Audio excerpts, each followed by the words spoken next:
a.m. Sun's not out, but it is time to get up for those of you that get up at 6. We're at a mild 62 degrees, so you don't have to worry about it being too cold out there. Live from KSAT 12, Good Morning San Antonio starts right now. Good morning to you. It is Friday. It is February 2nd. I heard somebody say earlier this week, Groundhog Day is Friday, and I was like, it seems like it just happened. I know, already. So I caught myself in a Groundhog Day loop. Yes, just like the movie we were talking about earlier. Yes, but over there, where Puxatawny Phil will be making a prediction, very cold here, not so much. Yeah, very mild this morning. I told Mike I had to kick the covers off this morning. You may have had to do the same. And Mike Osterhage, we are looking ahead also to the possibility of some rougher weather overnight? Yeah, overnight tonight, starting this evening, actually, and then all weekend long, we're going to have to be on the lookout. There's a lot going on this weekend, despite the fact that the severe threat is only tonight, but then we've got high fire danger coming on in here late in the weekend. And right now, as you can see, you can still see the skyline out there, but we're going to be on the lookout for some fog. Visibility at Castroville 4 miles, 3 Gonzales. That's actually improved a little bit, not bad elsewhere around the metropolitan area. But again, with all this humidity that has come in here overnight, we're going to have to watch it as we approach sunrise and just after that with some of that reduced visibility. And everybody, I mean, is up in the upper 50s, low 60s, 25 degrees warmer than where we were just 3-4 days ago when it was so cold around here in the mornings. As far as the allergens, mountain cedar's moderate, mold is low. Both those numbers went up from the previous day's reading. All right, the severe threat, and remember yesterday morning, it was just this kind of mustard shade, if you will, the isolated number 1 or 1 on a scale of 1 to 5. And then right around noon is when the Storm Prediction Center bumped that up. So most all of the area is under a little bit higher threat for severe weather as we head on into tonight. So as far as today is concerned, we're not going to gain that much, 10 degrees at best throughout the course of the day as far as temperature is concerned, up to 66 at noon. Then we top off at 70 later on today. And we'll start to see a couple of those stray showers, maybe a storm starting to pop up, especially in the hill country late this afternoon. Then they're really going to get going tonight. And it looks like we've got 2 waves of this that are going to be coming on through here. One in the evening hours tonight and then one in the wee hours tomorrow morning. Clears out nicely and very quickly. We're looking at all this out of here by sunrise tomorrow. Then beautiful for the Western Heritage Parade and cattle drive, but it's going to be breezy and very windy on Sunday. And that's why I was talking about the fire threat is going to be much higher on Sunday. All the details in just a couple of minutes. Traffic Authority. RJ, been pretty quiet so far. Yeah, it has been. And actually, Mike, that's on East Houston Street, right? The cattle drive? On Houston from 35 all the way down through downtown. That is so cool. That's one of the coolest events. Seeing all that cattle take over there, that part of that area, the downtown area. We're going to talk a little bit about downtown here in just a bit. Real quick, TransGuide traffic cameras, 90 at Lackland. Traffic moving pretty good throughout that area there.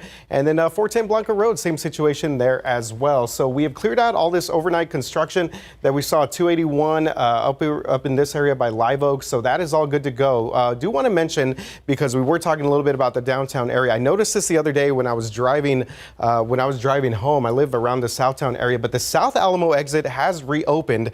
That actually happened a few days ago here. So when you come down on 10, that exit has been closed there for a while. So that is a major thoroughfare up to Cesar Chavez, and also for a lot of businesses and for residents that live around the King William area, and also of course the Southtown area, and moving into that part of downtown as well. So that is open for the time being. Checked in with Textile earlier this week just to make sure that was the case. But of course, construction could close that again later on. At some point. Speaking of construction, do want to mention here the biggest story we're following right now. We have this closure taking place tonight at I-10 1604. So we're going to be closed from UTSA Boulevard to La Cantera Parkway on I-10, and then on 1604 we're going to be closed from Vance Jackson Road to La Cantera. This is part of that massive expansion project that they've been doing out there. But there is good news on the horizon. We're going to talk to TxDOT in just a little bit and kind of give you more information as to why we might be getting a little bit of break here coming up in the next couple of weeks. Mark and Stephanie, back to you guys. To a top story we've been following all week. A military veteran accused of murder is now a free man, cleared of all charges. A Bexar County jury found Roger McCracken not guilty in the murder of Ronnie Riddle, and our Sarah Costa is here to break down why the jury decided what it did. Good morning. Good morning, Steph and Mark. Yeah, that verdict coming in late last night. It all started when an argument between the neighbors turned into a shooting. Back in 2021, the shooting happened outside an apartment complex on the city's southeast side. It ended with Riddle dad and McCracken facing murder charges with a possible sentence of 5 to 99 years or life in prison. Prosecutors said McCracken had no right to take a life, but his defense attorney, Joseph Holscher, argued it was an act of self-defense, arguing his client made a split-second decision to protect his family, fearing they might be shot and murdered. Today, we've got our not guilty. Roger McCracken is acquitted because he did the right thing in protecting his family. Riddle's wife spoke to KSAT by phone and says her family is heartbroken and devastated. She says hearing the verdict was like having Riddle killed all over again. As for what comes next, she says all they can do is try to move forward again. Had McCracken been found guilty, he would have faced 5 to 99 years or life in prison. Mark, Steph. Thank you, Sarah. Looking ahead to this weekend, Governor Greg Abbott will be at Shelby Park in Eagle Pass on Sunday with 14 other governors to talk about the current border crisis. Shelby Park has been the site of recent controversy between Texas state and federal law enforcement. The governor is expected to give an update on Operation Lone Star and border policies. KSAT will have a crew there and will bring you the very latest over the weekend. Now, 1,000 National Guard members are coming to our southern border courtesy of Florida Governor Ron DeSantis. The governor announcing yesterday a battalion will be deployed based on our state's needs, saying, quote, our reinforcements will help Texas to add additional barriers, including razor wire along the border. We don't have a country if we don't have a border, end quote. And the also called Take Back Our Border convoy is making its way through central Texas on the way to the border. You might have already seen videos on social media, but the group says their goal is to peacefully express their concerns over the amount of migrants crossing through the southern border and how it's impacting communities. This was the scene yesterday up in Dripping Springs, west of Austin. The group has traveled through 9 states over the past several days. They plan to stop in Eagle Pass, then head to Yuma, Arizona. Now it's time to make sure you are registered to vote. While it is a presidential election year, there are several elections at the federal, state, and local levels, and the Texas primary election in March will be here before we know it. You have until this next Monday, the 5th, to register to vote and submit an address change.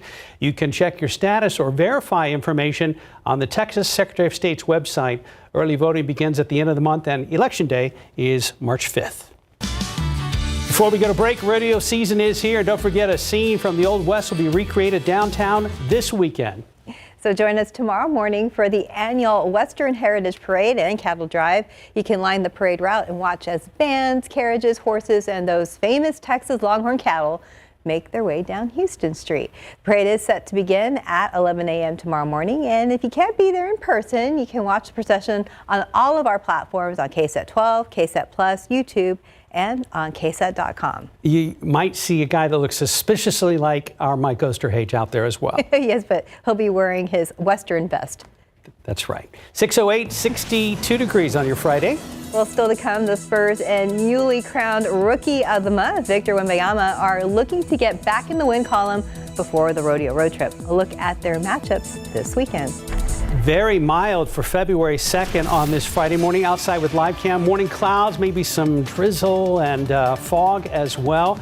But we are, as we've been saying all morning long, on alert for some potentially rough storms in the overnight hours. Mike will elaborate. And as we go to break, another live look there at Gobbler's Knob in Puxatawny, Pennsylvania, where Puxatawny Phil is getting ready to tell us his prediction on this Groundhog Day.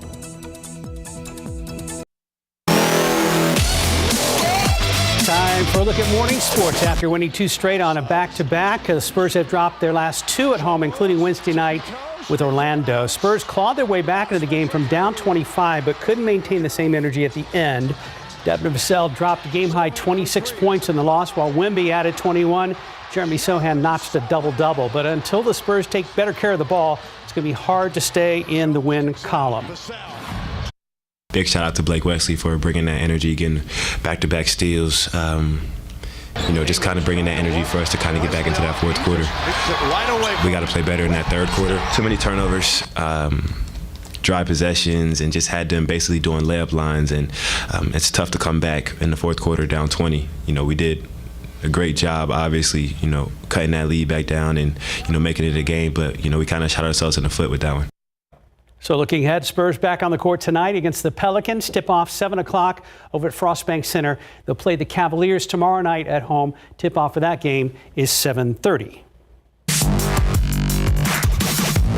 You can always count on an interesting shakeup to districts throughout the state of Texas when it comes for UIL realignment. High school coaches were chomping at the bit yesterday to learn district landing spots for football, basketball, and volleyball so they can finally finalize schedules for the upcoming year. And there was plenty of movement for San Antonio area schools, especially in 5A. Alamo Heights enters a loaded District 13 5A Division II, where they'll face schools like Bernie. John Jay was knocked down from 6A to 5A. They're now in District 14 5A D1. New Braunfels also bumps down from 6A to 5A. Unicorns joined a district with Bernie Champion, Piper, MacArthur, Wagner, Seguin, Victoria East, and state semifinalist Smithson Valley. And yes, all of that is on this semester's final exam. Yes, try to remember all of those goals. Time now 6:14. Let's check back with RJ about the roadways and the closure happening. That video looks like the NASDAQ, the stock exchange, right? Where they're passing all those papers. But yeah, guys, things looking pretty good out there. 410 McCullough traffic moving pretty smooth in that area. One smaller thing to let you know about, we have a stalled vehicle being reported at 90 eastbound and Loop 1604 out there for our west side drivers. So we've been talking a lot about this construction taking place here on the northwest side. So let's go ahead and show you some video that we got a couple of weeks ago. This was our drone shot from the interchange there at 1604 and I-10. So they're going to shut down that interchange again this weekend. So over the past 3 weekends, the contractor there is been setting a ton of beams. They've set 27 of 30 steel beams needed to support traffic that's going to be on that new flyover ramp that's going to connect Loop 1604 East to I-10 West out to Bernie. So the contractor here telling us that they expect these 3 remaining steel beams to be installed during the closures this weekend. So despite travel delays, there is some good news on the horizon. TxDOT spokesperson Jennifer Serold said that this will be the final weekend to set beams on that particular ramp. Here's what she had to say. This is the first of 4 flyover ramps. And right now, the contractor expects to start work on the second flyover ramp sometime in the spring. So while there will be closures, in the meantime, we will continue to see closures. The next time we will see a major closure like the ones we had in January, where it's major full closures on consecutive weekends, will be in the springtime. And here's some time-lapse video that TxDOT shared with us of them installing one of those beams there. Again, 30 beams over the month of January. But big story here, guys, is that drivers will get a break, at least for a couple of weeks, and we're not going to see a major closure like this. Construction, of course, is going to continue out there. That could be it. Could be it for the big ones, though. Yeah, definitely. So that's the first of 4 flyover ramps, and it is pretty impressive when you drive out there to see it. Yes, I saw it this week. We, little girl had a dance class across town, and I was just like, oh wow, and then she was impressed as well. Sticks out. What a change! Yeah. Did you see in the time lapse? Not only were they putting the beam in place, the worker that was up there on top of the concrete vertical pole, and as the beam's getting put in, I mean, he looked like an ant up there next to those things. So pretty massive. Wow. Okay. I just am fascinated by that, kind of, back to playing with Tonka trucks, I guess. So, all right. This morning, it is warm. It is very humid out there. Watch out for a little bit of fog. 60 degrees. Even though you may not need a jacket, just kind of keep one handy, especially for this afternoon as we start to see a few showers pop up around here. We're going to top off at 70 later on today, perhaps a peak or two of sunshine. Again, those few showers are going to be developing this afternoon, and then we're going to see a whole lot more as we go into tonight. So this is what it looks like from our camera out there at Brooks City Base, looking up toward the skyline. Very low clouds. You can just barely sort of make out the whole skyline right there. Here's the computer model. I think this one does a really good job kind of summing things up, exactly the timing of what's going to be happening. We have the few showers developing in the afternoon, and then as we get into dinner time, we're going to start to see more of these showers, thunderstorms in parts of the hill country. This line will form up, continue to work its way to the east, move through here in the evening hours. Then you got got a second line that's going to be developing, and that one's going to be moving through here in the wee hours just after midnight tomorrow morning, and it continues to work its way off to the east. Now, these are moving along at a fairly good clip, so it's not like they're going to sit just in one spot, but the problem is we can still see some very heavy downpours on top of some of the severe weather that's going to be associated with this. It's going to be high winds and hail are going to be the biggest threats. An isolated tornado is a possibility, not very likely though. We go into tomorrow morning right before sunrise. Every computer model is pretty much in agreement that all of this is going to be well off to the east by the time the sun comes up. We're going to be clearing out very nicely then.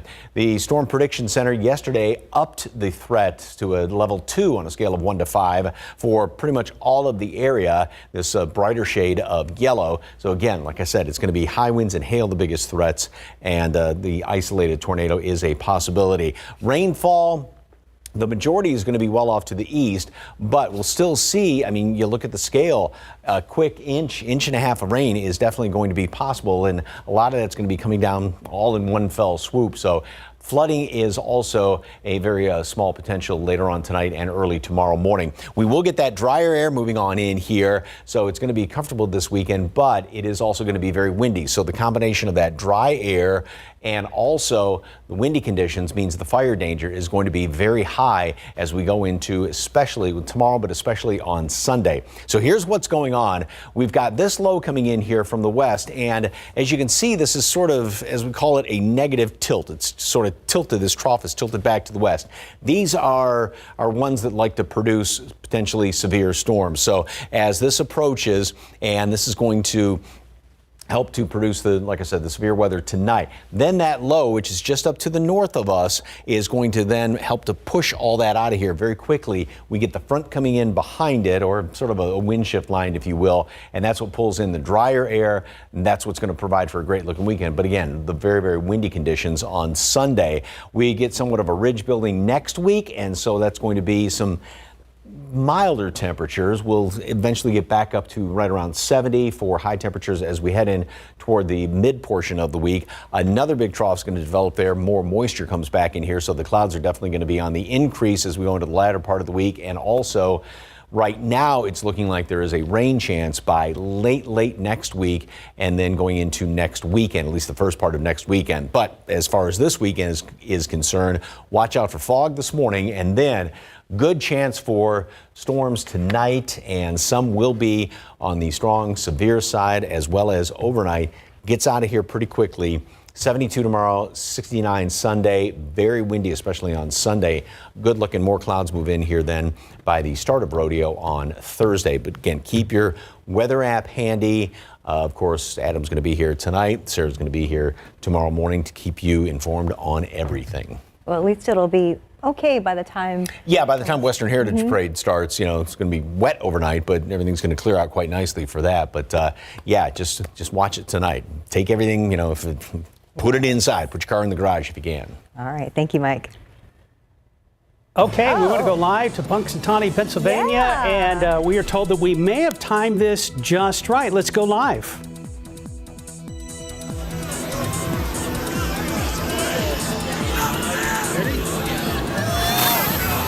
It's Punxsutawneyville!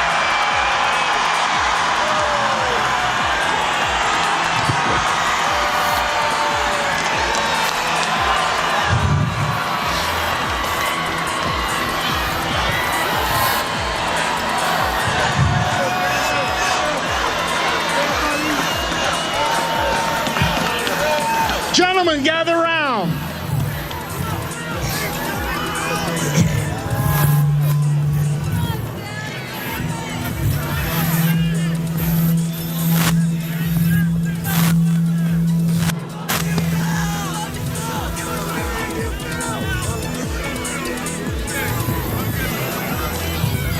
Okay, we have a decision.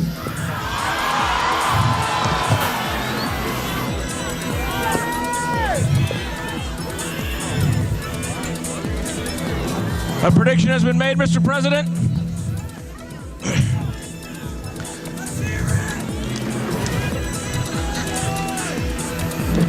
Hear ye, hear ye. Now on on this February 2nd, Punxsutawney Phil, the seer of seers, prognosticator of all prognosticators, was awakened from his wintry nap at dawn on Gobbler's Knob. Phil looked to the skies and then, speaking in Groundhogese, directed the president to the proper scroll, which reads, "Another winter's slumbered pause so I could meet the crowd. Hard to sleep anyway when the party's this loud. I envy your energy. I envy the fun. I envy all of you and your opposable thumbs. But it's not what I feel, it's what I see and what you hear, so gather round and let me be clear. Atmosphere is a wonderful thing, and we can create our own and the weather it brings. It brings hope for the future and so much more. Maybe some Punxsutawney Phil write-in votes in 2024.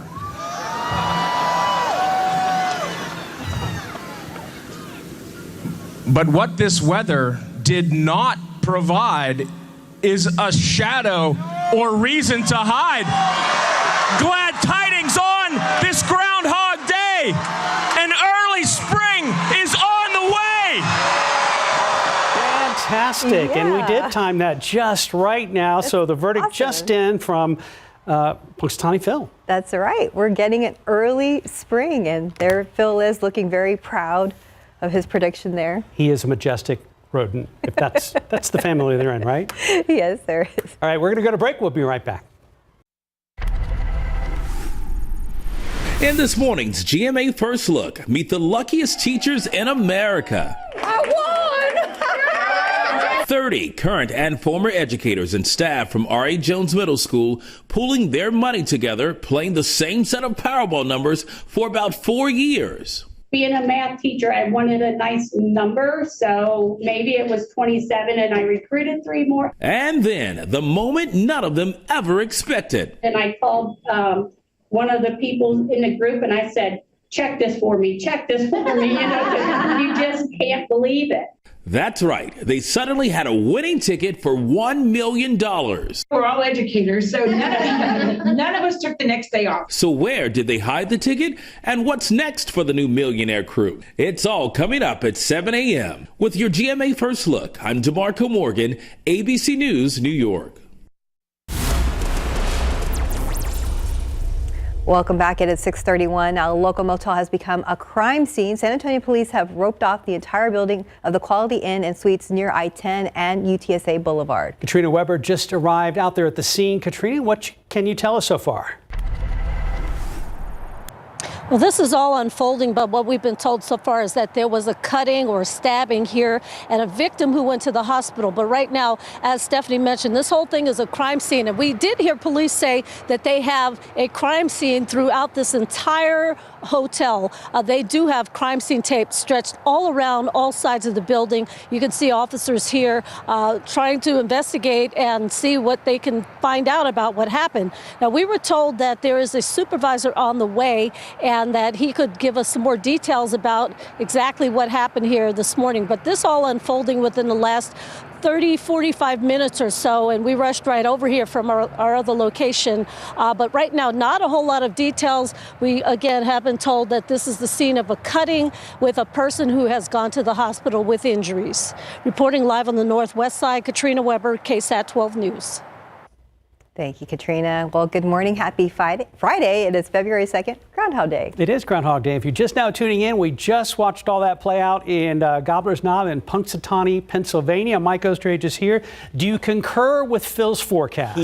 He did not see his shadow, so in early spring up there. So in all honesty, I have not checked out what's going to be going on in the Northeast United States because we got too much going on around here this weekend. So yeah, this is definitely one of those situations where tonight you're going to want to keep your weather app handy and keep tuned because we have the potential for some severe weather around here. This morning, as you can see, you can barely make out the skyline because of the low clouds, because of some of the fog around the area. 62 degrees We are more than 20 degrees above where we were for low temperatures just a couple of days ago. And that bottom number, dew point, is up to 60 now. And when you get to 60, you start to feel the humidity, and it's going to be in the low 60s throughout the rest of the day. And that makes the atmosphere a little more unstable, helps to feed some of those potentially strong storms. Visibility, Castroville's down to 2.5 miles right now.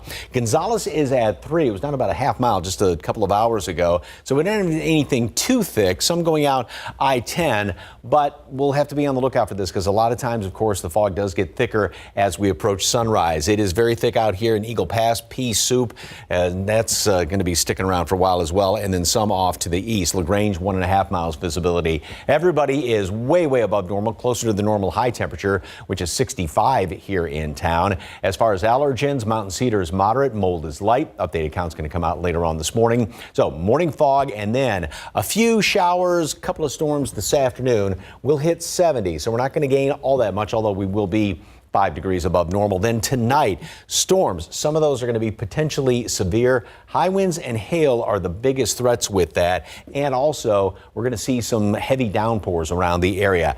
That's going to be in the overnight hours. Then early tomorrow morning prior to sunrise. That gets on out of here then. The rain does. Clearing. Breezy tomorrow, though. Much drier air comes on in here, and it's going to be even windier on Sunday. And so with that very dry air, windy conditions, high fire danger does exist on Sunday. And temperatures are still going to be somewhat on the above normal side going on in through the weekend. We're going to get all of the threats sorted out, the timing of some of these storms, that's coming up in just a couple of minutes. Traffic Authority, RJ, been pretty quiet out there. Yeah, it has been, Mike. So knock on wood, would be a good time right now to head out to the roads. The only thing that we were following right now was this stalled vehicle out there at 90 and Loop 1604. But you could see out here on the far west side that traffic is moving along pretty smooth here. TransGuide just told me that the TxDOT Hero truck actually cleared that out just a little while ago. So again, traffic looking really good across the entire city of San Antonio. No major delays or incidents right now, but that will not be the case later tonight on the far northwest side. Starting tonight, 9 o'clock, it's going to be another round of closures here at Loop 1604 and I-10.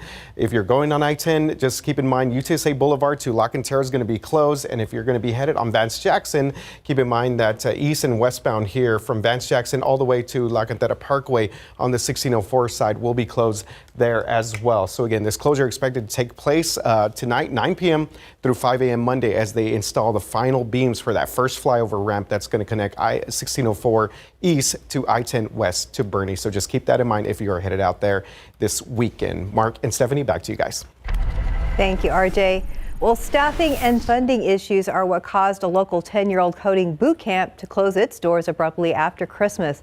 A statement posted on CodeUp's website cites hiring freezes, funding changes, and a, quote, inability to retain essential teaching resources. And it goes on to say, quote, rather than continuing in a way that would not deliver results, the best choice was to find our remaining students places in other programs. Now, CodeUp also says its team is still working to assist students, alumni, and teammates. Those still looking for help with new programs or employment can contact CodeUp at the email on your screen. So the next steps at codeup.edu. The green bins that the city of San Antonio provides pickup for aren't just for yard clippings, but more importantly for food waste. So in this segment of Gardening with KSAT, our Sarah Costa explains the importance of using those green bins and how you can even get a free kitchen countertop compost bin from the city. All right, Sarah, tell us how. Good morning, guys. If I can convert my husband to throwing the food waste in a countertop compost bin, everyone can do it too. So if you're a homeowner in the city of San Antonio, you get 3 disposable bins. You get a black bin for trash, a blue bin for recycling, and a green bin, which is labeled for organics, which means a lot more can go inside that bin outside of leaves, yard clippings, and branches like food waste. Take a look. Why is it so crucial to not toss food and paper waste into the trash? According to the EPA in 2017, 75% of food waste generated in the U.S. was landfilled. Only 6% was composted. Food waste can't naturally break down when it's mixed in with plastics and other waste at the landfill. Instead, it ends up releasing a lot of greenhouse gases, which is a huge contributor to global warming. So how can we fix this? Toss your coffee grinds, old food waste, and dirty paper products into your green bins, not into your trash bins. San Antonio is one of the few cities in the country to have a green bin organics program. That waste doesn't go to the landfill, but to a separate location where 50 to 60 tons a day are taken to be broken down naturally by microorganisms. To encourage this, get a kitchen top compost bin. By Googling, you can find several online, or you can get a free one from the city by visiting your city council district office. And no, it won't stink up your kitchen. They are designed to keep the smell of rotting food inside the box. I line mine with a paper bag and then dump it into my green bin twice a week. Happy gardening. I'm Sarah Acosta, KSAT 12 News. So I got my free bin by going to my city council district office, but I do highly recommend calling them ahead to make sure they have them first. They were all supposed to get those bins in, but some may have been a little delayed. And before I got my countertop compost bin, I would take my food scraps to the green bin, but I wasn't really disciplined.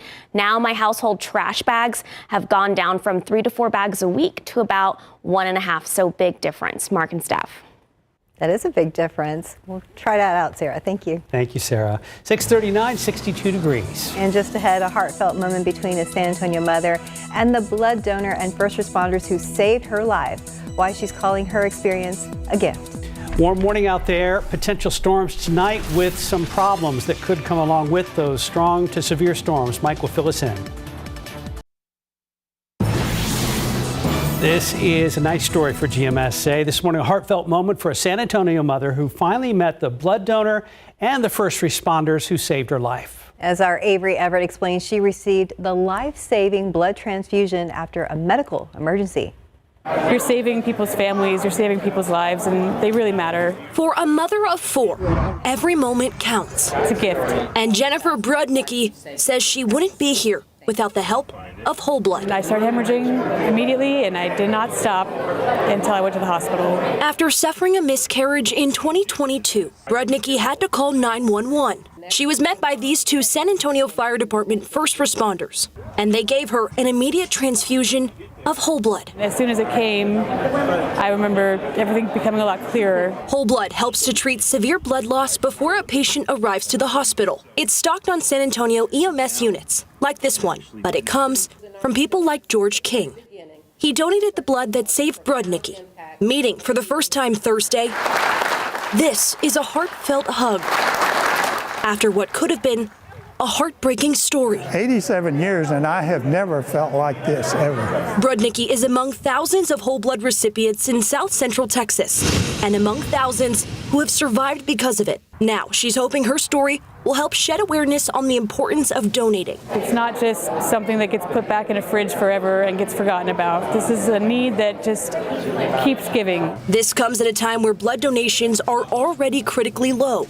On the anniversary of its Heroes in Arms whole blood program, South Texas Blood and Tissue is warning of the dire need for blood donors to help stock ambulances for emergencies. It's a race against the clock. When someone's bleeding to death, whatever origin, medical or trauma, there's only so much time. It worked, and it made me healthy again. A haunting memory changed by an act of heroism, leaving this family of 6 with more than just hope, but their mom too. Avery Everett, KSAT 12 News. It's now 6:45. Go ahead and check back with RJ. From this angle, things look okay so far. Yeah, all right, so you've seen a couple of things pop up here. US 90 Loop 1604, we cleared that stalled vehicle, but we do have a stall being reported north of downtown 281 northbound at Jones-Maltzberger.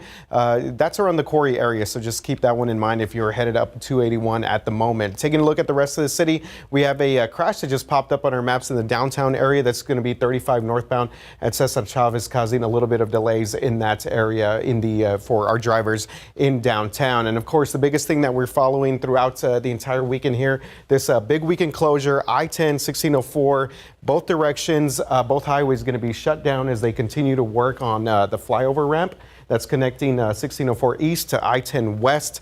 We're going to have detours from UTSA Boulevard to La Cantera Parkway and then from Vance Jackson all the way to La Cantera Parkway for our drivers on 1604. Starts tonight, runs through Monday, 5 a.m. Thank you, RJ. Thanks, guys. If you are planning on heading out tonight or even just staying home, make sure you have the weather app handy because we're looking at some potentially severe storms around this evening and overnight. Right now, we're having to deal with a little bit of fog over there off to the west is some of the thicker fog, and then heading out I-10 in toward Bernie, we've got some. But what we're really concerned with is late this afternoon, we'll start to see a few showers. Then tonight, even by dinner time, showers and thunderstorms are going to be developing parts of the hill country, working their way across the area. We've got all this humidity out there right now, and that is going to help to feed those, and that makes the atmosphere that much more unstable, and one of the reasons why we do have that severe threat around here. And this is then going to be into the evening hours with some of those potentially stronger storms. That moves on through. We are looking at then another wave developing, and this is going to be in the wee hours tomorrow morning. Again, potentially some severe storms. Now, after the first batch moves through, sometimes the atmosphere gets worked over a little bit, and maybe these won't be quite as packed quite the punch as the first wave, but that's just kind of speculation as of right now. You just want to be on the lookout. And this, again, is going to be in the overnight hours, but everything moves out of here very quickly, so we will clear out very nicely then tomorrow throughout the day. However, there's another problem on top of that as far as the winds are concerned. As far as the severe threat, of course, yesterday Storm Prediction Center bumped it up to a 2 on a scale of 1 to 5. So we will have, there is that increased risk for some of those storms to become strong to severe. Hail is going to be the biggest threat with this, and high winds in and around some of those storms. Also, heavy downpours. That's something we're going to have to be on the lookout for. Now, I know the ground's not still saturated from the rain that we got, but it's not bone dry. And with some of those storms and all this moisture around here, it's going to come down very hard and very fast. Now, an isolated tornado is possible. The atmosphere is sort of set up for it. Not very likely, though, but just something to keep in the back of your mind as well. So here's what it looks like as far as rainfall potential around here. Broad, big picture. Off to the east is where some of the heaviest rain is going to be, but we will still have these pockets around here where we might see an inch of rain or even more than that. So that's what we're going to have to be on the lookout for as well. So the forecast goes like this today. We are going to make it back up to 70 today, starting off in the low 60s around here. So with the cloud cover, all the humidity, we're not going to gain obviously that much, although we're well above normal right now when we end up above normal. Maybe a peak of sunshine, but then a few showers going to be developing later on this afternoon. Tonight, we see some of those thunderstorms, and that's going to be in the evening hours. Then the next wave in the early morning hours tomorrow. That gets on out of here. Windy throughout the rest of the day tomorrow. A lot of sunshine. Good looking weekend. Much drier air comes on in here. But again, high winds and dry air. High fire danger on Sunday. More than likely, red flag warnings are going to be issued, as well as wind advisories for Sunday, especially in the hill country. And then in behind that, we're going to have a beautiful first part of the week next week. Just about normal temperatures. And like I said, lots of sunshine. And then the clouds move back on in here and milder as we head in toward the end of the week and the official start of rodeo on Thursday. We're going to wrap things up after this. Stick around. COVID-19. I'm not waiting. If it's COVID, Paxlovid. Paxlovid is an oral treatment for adults with mild to moderate COVID-19 and a high risk factor for it becoming severe. It does not prevent COVID-19. My symptoms are mild now, but I'm not risking it. If it's COVID, Paxlovid. Paxlovid must be taken within the first 5 days of symptoms and help stop the virus from multiplying in your body. Taking Paxlovid with certain medicines can lead to serious or life-threatening side effects or affect how it or other medicines work, including hormonal birth control. It's critical to tell your doctor about all the medicines you take because certain tests or changes in their dosage may be needed. Tell your doctor if you have kidney or liver problems, HIV-1, are or plan to become pregnant or breastfeed. Don't take Paxlovid if you're allergic to nirmatrelvir, ritonavir, or any of its ingredients. Serious side effects can include allergic reactions, some severe, like anaphylaxis, and liver problems. These are not all the possible side effects, so talk to your doctor. If it's COVID, Paxlovid. Ask your doctor today. Good morning. I'm Katrina Weber, live on the northwest side of town at a motel that for now is a crime scene. Take a look behind me. There is crime scene tape. There are police officers all around this building. This is where they say they found a man who appeared to have been beaten and stabbed. They got the call here a little bit before 6 o'clock this morning. Paramedics found the man first and began treating him, took him to a hospital. Police began looking around. They say they found evidence all over this entire motel. They say most most of that evidence is blood. Over here in the corner, there's a motorcycle. Now, we heard some talk about someone being on a motorcycle. Police are not sure of the involvement of that, but they did find blood there as well. What they have not found is the reason or exactly the details of what happened to this man, who may have attacked him, but they do believe it happened somewhere else, and the man made his way here to this motel, apparently looking for help. Again, there's blood all around the perimeter of this building. Police are still working on finding out the details of who may have attacked him. For now, they don't have anyone under arrest. That man at the hospital, and we don't have an update on his condition. This is near I-10 and UTSA Boulevard at the Quality Inn and Suites, by the way. Reporting live on the northwest side, Katrina Weber, KSAT 12 News. All right, thank you very much, Katrina. One final check of traffic here, and biggest things we're following: stalled vehicle 281 northbound at Jones-Maltzberger Road, and there was a crash reported earlier on Cesar Chavez on I-35 north, causing a little bit of delays in the downtown area. But again, guys, biggest thing this weekend, that major closure there, I-10-1604, that's going to be closed tonight through 5 a.m. as they install the final beams for that first of 4 flyover ramps in that area. Mike? And 5 a.m. Monday morning. 5 a.m. Monday, yes. Okay. This morning, watch out for some fog around the area. We do have some heading out 10, heading out 90 right now. This is going to be the case for the next few hours. Mild temperatures, plenty of humidity, of course, 70. We'll see a few showers developing this afternoon, more storms tonight.